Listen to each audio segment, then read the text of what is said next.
Technical గా ఓడిపోయినప్పటికీ నైతికంగా తాను విజయం సాధించినట్లు చెప్పారు ఆదిలాబాద్, నిజామాబాద్, కరీంనగర్, మెదక్ గ్రాడ్యుయేట్స్ కాంగ్రెస్ ఎమ్మెల్సీ అభ్యర్థి నరేందర్ రెడ్డి.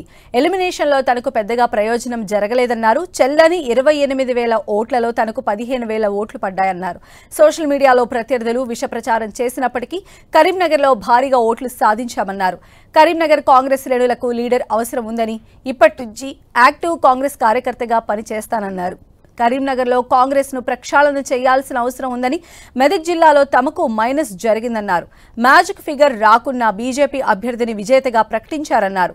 51% అనేది ఎన్నికల కమిషన్ పక్కన పెట్టాలని, ఒకే ఓటు విధానం పెడితే బాగుంటుందన్నారు. ఖచ్చితంగా ఈ రోజు నుంచి సంపూర్ణ కాంగ్రెస్ వాదిగా ఉంటాను అని చెప్పేసి ఏదైతే మరి నేను క్యాంపెయినింగ్లో పట్టభద్రులకు హామీలు ఇచ్చానో ఖచ్చితంగా ముఖ్యమంత్రి గారితో చర్చించి అవన్నీ హామీలు నెరవేరే విధంగా మరి ఏమీ ఎక్స్పెక్ట్ చేయకుండా ఓకే ఏదో చేస్తుంది పార్టీ అన్న ఆలోచన కాకుండా పట్టభద్రులకు ఇచ్చిన హామీలను మరి గెలిచినా ఓడినా వారికి అండగా ఉండాల్సిన బాధ్యత నా పైన ఉంది.